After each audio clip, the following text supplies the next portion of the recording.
हिंदी भाषा की आज की क्लास में हम सर्वनाम एवं उसके भेद, पुरुषवाचक, निश्चयवाचक, अनिश्चयवाचक, संबंधवाचक, प्रश्नवाचक, निजवाचक सर्वनाम का अध्ययन करेंगे। साथ में इनको हम ट्रिक के रूप में कि पुरुषवाचक सर्वनाम के कौन कौन से प्रकार हैं और उनके अंतर्गत कौन कौन से सर्वनाम आते हैं, साथ में और जो अन्य सर्वनाम हैं उनका भी हम इसी प्रकार से ट्रिक के रूप में अध्ययन करेंगे। तो दोस्तों आइए शुरू करते हैं आज की हिंदी भाषा की क्लास। सर्वनाम, तो सर्वनाम क्या होता है दोस्तों? परिभाषा देख लीजिए। संज्ञा के स्थान पर प्रयुक्त होने वाले शब्दों को सर्वनाम कहते हैं। तो सर्वनाम किसके स्थान पे आता है दोस्तों? संज्ञा के स्थान पे। और संज्ञा स्वयं किसके स्थान पर आती है? किसी के नाम के स्थान पे। तो जहाँ नाम है, नाम के स्थान पर हम संज्ञा को काम में लेते हैं और संज्ञा के स्थान पर हम किसको काम में लेते हैं? सर्वनाम को। तो संज्ञा नाम के लिए प्रयुक्त होता है और संज्ञा के लिए प्रयुक्त होता है वो शब्द सर्वनाम कहलाता है। क्योंकि दोस्तों सर्वनाम शब्द का जब आप अर्थ निकालोगे, शाब्दिक अर्थ क्या कहता है? तो सर्व यानी सबका और नाम यानी नाम।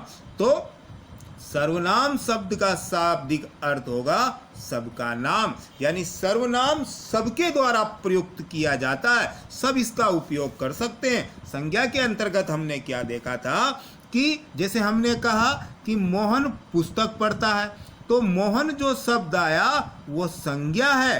कारण क्योंकि ये उस लड़के का नाम बता रहा है जो पुस्तक पढ़ रहा है। तो पुस्तक पढ़ने वाले लड़के का नाम क्या हुआ? मोहन। तो मोहन क्या हो गया? संज्ञा। अब हम इसकी जगह बोल दे मोहन की जगह कि वह पुस्तक पढ़ रहा है, तो वह किसी का नाम तो है नहीं। तो हमने यहाँ पर संज्ञा के स्थान पे क्या रख दिया?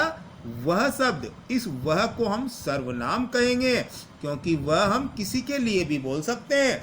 वह बाजार जाता है, वह खाना खाता है, वो खेलने गया, ये सबका नाम है, सबके लिए प्रयुक्त किया जा सकता है। सर्वनाम किसी व्यक्ति विशेष के द्वारा प्रयुक्त न होकर सबके द्वारा प्रयुक्त होते हैं। कोई भी इसको बताने के लिए काम में ले सकता है। सर्वनाम को इन दो उदाहरणों के द्वारा हम और भी भली प्रकार से समझ सकते हैं। राम बाजार जाता है, इस पूरे वाक्य को आप ध्यान से देखिए। इसके एक एक शब्द यानी पदों को देखने के बाद आप देखोगे कि राम किसी का नाम है। और यहाँ जो नाम आया है राम, ये राम किसी व्यक्ति का नाम है और नाम के स्थान का बोध कराने के लिए ये राम शब्द आया है, तो राम हो गया संज्ञा।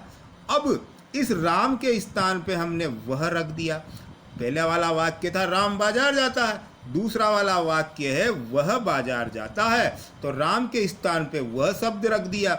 वह का प्रयोग किसी भी व्यक्ति के लिए किया जा सकता है क्योंकि वह किसी का नाम न होकर सबका नाम है, यानी सर्वनाम है। वह किसी के लिए भी आप काम में ले सकते हो। राम तो उस व्यक्ति किसी का नाम है, विशेष का नाम है, लेकिन वह कोई विशेष नहीं है। मोहन पुस्तक पढ़ता है तो आप तब भी बोल सकते हो वह पुस्तक पढ़ता है। सुरेश बाजार जाता है उसके लिए बोल सकते हो। मनोज खेलता है उसके लिए बोल सकते हो।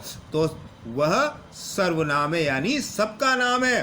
तो संज्ञा राम के स्थान पे वह रख दिया तो वह हो जाएगा सर्वनाम, क्योंकि सर्वनाम सबका नाम होता है, सबके द्वारा उपयोग में लिया जाता है।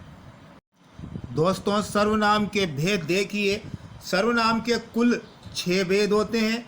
एग्जाम में अगर आपसे पूछा जाए सर्वनाम के भेद कितने होते हैं, तो कुल 6 भेद होते हैं। आपको 6 के ऊपर टिक लगा के आना है। पहला पुरुषवाचक सर्वनाम, दूसरा निश्चयवाचक सर्वनाम, तीसरा अनिश्चयवाचक सर्वनाम, चौथा संबंधवाचक सर्वनाम, पांचवा प्रश्नवाचक सर्वनाम और छठा निजवाचक सर्वनाम।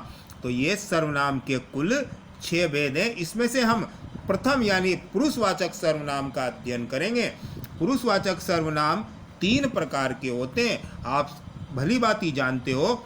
उत्तम पुरुष सर्वनाम, उत्तम पुरुषवाचक सर्वनाम, इसके अंतर्गत आप स्वयं के लिए जब बात करोगे, स्वयं के लिए, जहाँ पर आप स्वयं के लिए, खुद के लिए जब बात करोगे तो वहाँ होगा उत्तम पुरुषवाचक सर्वनाम। और मध्यम पुरुषवाचक सर्वनाम जब आप किसी से फेस टू फेस डायरेक्ट बात करते हो, आमने सामने, फ़ोन पे भी कर सकते हो, लेकिन किसी सामने वाले से आप सीधे बात कर रहे हो तो वहाँ होगा मध्यम पुरुष। और किसी तीसरे के बारे में आप बात कर रहे हो, तीसरे के बारे में, किसी अन्य के बारे में बता रहे हो तो वो हो जाएगा अन्य पुरुष। यानी अपने स्वयं के लिए उत्तम पुरुष, जिससे आप आमने सामने बात कर रहे हो, दूसरा सामने वाला व्यक्ति वो मध्यम पुरुष, और अन्य के बारे में बात करोगे वो होगा अन्य पुरुष। उत्तम पुरुष में आप स्वयं के लिए बात करते हो तो जैसे मैं, मैंने, मेरा, मुझे, मैं बाज़ार जाऊंगा, मैंने खाना खा लिया, ये मकान मेरा है, मुझे खेलने दो, वगैरह वगैरह। हमने, हमारा, हमारे, हमको, मुझको, मुझसे, हम सब मिलकर मैच जीत जाएंगे। आप कुछ भी वाक्य ऐसे बना सकते हो। तो स्वयं आ गया, इसमें आप अपने को इन्वॉल्व कर रहे हो, अपने आप को शामिल किया है। तो अपने लिए जहाँ बात करोगे वहाँ होगा उत्तम पुरुषवाचक सर्वनाम। और जहाँ आप आमने सामने किसी से बात कर रहे हो, या तो वो आपके बराबर है, आप उससे तू करके, तुम करके बात करते हो, तो तू, तुम, तुमने, तूने, तुम्हें, तुझे, तुमको, तुमसे, तुमने, तुम्हारा, ये हो सकता है। अगर आप उसका आदर करते हो, सम्मान करते हो, सामने वाला आपसे बड़ा है, तो आप के बोल सकते हो, आपने बोल सकते हो, आपको बोल सकते हो। तो मध्यम पुरुष दो हो गए एक प्रकार से। तो जब आपके बराबर है तो आप तू करके बात कर सकते हो, और सम्मान, आदर सूचक आप आपको करके बात कर सकते हो। लेकिन इतना ध्यान रखना है, उत्तम पुरुष में आप स्वयं के लिए, मध्यम पुरुष में आप सामने वाले से, जिससे आप डायरेक्ट फेस टू फेस, आमने सामने से बात कर रहे हो, अन्य पुरुष में किसी तीसरे के बारे में, यह, वह, ये, वे, इन, उन, इन्हें, उन्हें, इनका, उनका, इनको, उनको, इसको, ये किसके लिए? अन्य पुरुष के लिए आता है। जैसे अभी मैंने कहा था, राम बाजार जाता है के स्थान पे वह बाजार जाता है। यह पुस्तक, यह मोहन की पुस्तक है, इसके स्थान पे आप बोल सकते हो यह पुस्तक मोहन की है। तो यहाँ पर यह, वह, ये, वे को आप विशेष ध्यान रखना। यह, वह, ये, वे, यहाँ पर तीसरे के लिए जब आप बात कर रहे हो कि, तो ये हो जाएगा अन्य पुरुष, क्योंकि निश्चयवाचक के अंतर्गत भी आप इन शब्दों को देखोगे तो निश्चयवाचक सर्वनाम में यह, वह, ये, वे आते हैं। लेकिन ये, इनका, इन सर्वनामों का उपयोग आप निश्चित रूप से किसी दूर या पास की वस्तु को बताने के लिए इन सर्वनाम का उपयोग करते हो। दूर, निकट या दूर की बस व्यक्तियों या वस्तुओं को आप निश्चित रूप से संकेत के द्वारा बताने के लिए जिन शब्दों का, यानी इन शब्दों का उपयोग करते हो, तो इसे हम निश्चयवाचक सर्वनाम कहते हैं। उदाहरण देख लीजिए, वह उसका पेन है, यह मेरी पुस्तक है, ये उसका मकान है, उनका मकान है, वे मेरे साथ हैं। इस चीज में यह, वह, ये, वे आए हैं जो कि अन्य पुरुषवाचक सर्वनाम में भी थे। यहाँ देख लीजिए, ये जो शब्द आए हैं इनके साथ कोई अन्य सर्वनाम भी आपने को देखने को मिलेगा। यह मेरी पुस्तक है, ये उनका मकान है, वे मेरे साथ हैं।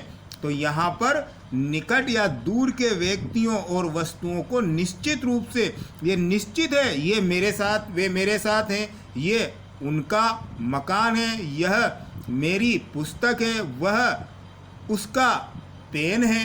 तो ये निश्चित रूप से निकट या दूर की कोई भी व्यक्ति या वस्तु हो सकता है, उसे निश्चित रूप से बताने के लिए जिन शब्दों का, यानी इन शब्दों का जब हम उपयोग करेंगे तो निश्चयवाचक सर्वनाम कहलाएगा। अनिश्चयवाचक सर्वनाम को देख लीजिए दोस्तों। अनिश्चयवाचक सर्वनाम के अंतर्गत जिन सर्वनाम से किसी निश्चित वस्तु का बोध नहीं होता उन्हें हम अनिश्चयवाचक सर्वनाम कहते हैं। जैसे कोई, कुछ, ये दोनों ही अनिश्चयवाचक सर्वनाम है। कोई और कुछ, कोई का उपयोग प्राणी के लिए किया जाता है और कुछ का उपयोग वस्तु के लिए किया जाता है। इतना आपको ध्यान में रखना है। कोई कोई आ गया, कोई खेल रहा है, कोई होगा तो नहीं, इस प्रकार से ये प्राणियों के लिए आ गया।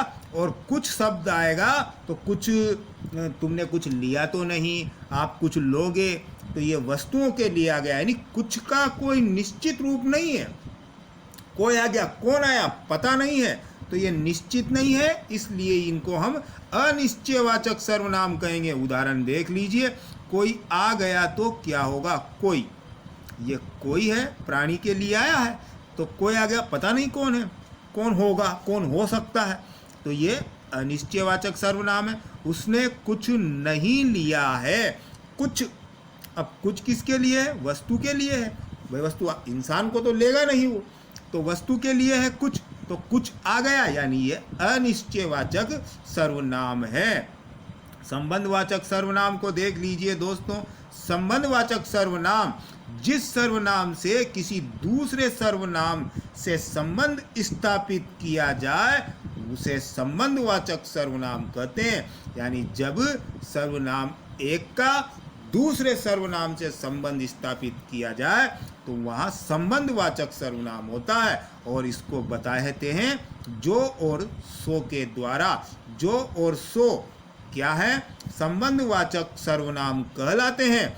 तो पंक्ति में, वाक्य में आपको ये दोनों जो और सो नजर आ जाए तो ये जो और सो हो तो संबंधवाचक सर्वनाम है। संबंधवाचक के ऊपर आप ऑप्शन में टिक लगा के आ सकते हो। उदाहरण देख लीजिए, जो जैसा करेगा सो वैसा भरेगा, संबंध बताया है आगे का पीछे से। जो आया है सो जाएगा, यह कटु सत्य है। यहाँ संबंध बताया गया है इस पूरे का इसके साथ, जैसे ही इसका इसके साथ, तो इनके द्वारा बताया है, तो ये हो गए संबंध बताने वाले जो सो संबंधवाचक सर्वनाम। इतना आपको ध्यान में रखना है। प्रश्नवाचक सर्वनाम को देखिए दोस्तों। प्रश्न करने के लिए प्रयुक्त होने वाले सर्वनाम शब्दों को प्रश्नवाचक सर्वनाम कहते हैं। यानी प्रश्न पूछने के लिए जो शब्द आते हैं उनको हम सर्वनाम शब्द प्रश्नवाचक सर्वनाम कहते हैं। इसे हम प्रश्नवाचक सर्वनाम के नाम से जानते हैं। प्रश्नवाचक सर्वनाम में कौन और क्या आता है। कौन का उपयोग प्राणी बोधक यानी प्राणियों के लिए किया जाता है। क्या का उपयोग वस्तु बोधक यानी वस्तुओं के लिए प्रश्न करने के लिए किया जाता है। तो प्रश्नवाचक सर्वनाम में कौन और क्या आता है। उदाहरण देख लीजिए, चाय में क्या गिर गया, तो क्या आया है, किसी वस्तु के लिए आया है कि क्या गिर गया। वस्तु ही गिर सकती है चाय में, इंसान तो गिरेगा नहीं, प्राणी तो गिर नहीं सकता। कौन आया था, तो कौन किसके लिए आया है, प्राणियों के लिए। तो प्रश्नवाचक सर्वनाम में वाक्य के अंतर्गत ये दोनों आपको दिख जाएंगे। कौन प्राणी बोधक और क्या वस्तु बोधक, यानी कौन का उपयोग प्राणियों के लिए और क्या का उपयोग वस्तुओं के लिए प्रश्न पूछने के लिए किया जाता है। चाय में क्या गिर गया वस्तु के लिए है और कौन आया था प्राणियों के लिए है। दोनों में प्रश्न पूछा गया, प्रश्नवाचक सर्वनाम है। कौन और क्या नजर आ जाएगा तो प्रश्नवाचक सर्वनाम होगा। निजवाचक सर्वनाम को देख लीजिए। निजवाचक ये अपने आप या स्वयं के लिए प्रयुक्त होने वाला सर्वनाम है। आपने जो पुरुषवाचक सर्वनाम में मध्यम पुरुष आप यानी सामने वाले से जब आप बात कर रहे हो वो देखा था, वहाँ भी आप था, लेकिन ये आप अपने स्वयं के लिए हम प्रयोग में लेते हैं। ये आप और ये आप स्वयं या खुद के लिए प्रयोग में आएगा तो निजवाचक, निज यानी स्वयं का। उदाहरण देख लीजिए, आपको अच्छे से स्पष्ट हो जाएगा। यह काम मैं आप ही कर लूँगा, मैं खाना अपने आप ले लूँगा। यह काम मैं आप ही कर सकता हूँ, यानी ये आप और ये आप किसके लिए आया है, स्वयं के लिए, अपने आप के लिए। तो जहाँ आप शब्द अपने आप के लिए आए, स्वयं के लिए आए, खुद के लिए आए, वहाँ निजवाचक सर्वनाम होता है। पुरुषवाचक में मध्यम पुरुष के अंतर्गत आदर सूचक में आप सामने वाले से जिससे आप फेस टू फेस आमने सामने बात कर रहे हो, आप लेकिन वो सामने वाले से बात करने के लिए आपने आप का उपयोग किया था। यहाँ इस आप का उपयोग आप स्वयं के लिए करोगे तो ये निजवाचक सर्वनाम हो जाएगा। दोस्तों, पुरुषवाचक सर्वनाम के अंतर्गत एक बार देख लीजिए ट्रिक के रूप में, उत्तम पुरुष, जिसमें हम अपने स्वयं के लिए कोई बात बताने के लिए बोलते हैं, जिन शब्दों का उपयोग करते हैं मैं, मैंने, हम, हमारा, मुझे, मुझको, तो ये उत्तम पुरुष पुरुषवाचक सर्वनाम होगा। मध्यम पुरुष, जिससे हम आमने सामने सीधे बात करते हैं, तू, तुम, तुझे, तुमको, बराबर है, छोटा है तो हम तू करके बात कर सकते हैं। आदर सूचक जो है आप, आपको, अन्य, किसी तीसरे के बारे में बात करें, यह, वह, ये, वे, ये पुरुषवाचक सर्वनाम के अंतर्गत आते हैं। वैसे ही निश्चयवाचक सर्वनाम में निकट की किसी वस्तु या व्यक्ति को बताने के लिए यह, ये, और दूर की किसी वस्तु या व्यक्ति को बताने के लिए वह, वे का हम उपयोग करते हैं। वैसे ही दोस्तों, अनिश्चयवाचक में प्राणियों के लिए अनिश्चित बात बताने के लिए कोई आया होगा, कोई आ जाएगा, तो कोई होगा, तो ऐसे कोई निश्चित नहीं है, इसलिए अनिश्चयवाचक सर्वनाम। वस्तु के लिए चाय में कुछ गिर गया होगा, दूध में कुछ गिर जाएगा, तो कुछ पता नहीं क्या गिरेगा, तो अनिश्चय। इसी प्रकार से संबंधवाचक सर्वनाम में जो और सो आपको पंक्ति वाक्य में नजर आएगा, जो जैसा करेगा वैसे भरेगा, तो जो और सो आपको ये मिल जाएगा। संबंधवाचक संबंध बताया जाता है, प्रश्नवाचक में प्रश्न किया जाता है। प्राणी के लिए पूछने के लिए कौन आया है, तो कौन प्राणी के लिए होगा प्रश्नवाचक सर्वनाम, और वस्तुओं के लिए क्या, तो ये प्रश्नवाचक सर्वनाम होगा। और स्वयं अपने आप के लिए जब हम बात करें आप, ये सर्वनाम के उपयोग और सर्वनाम शब्द हैं। तो दोस्तों, वीडियो कैसी लगी कमेंट में ज़रूर बताएं, और वीडियो को ज़्यादा से ज़्यादा शेयर करें। हमारे YouTube चैनल हिंदी अकेडमी को सब्सक्राइब कीजिए और बेल आइकन को प्रेस कीजिए ताकि हमारे आने वाली नोटिफिकेशन आपको मिलती रहे। जय हिंद, वंदे मातरम।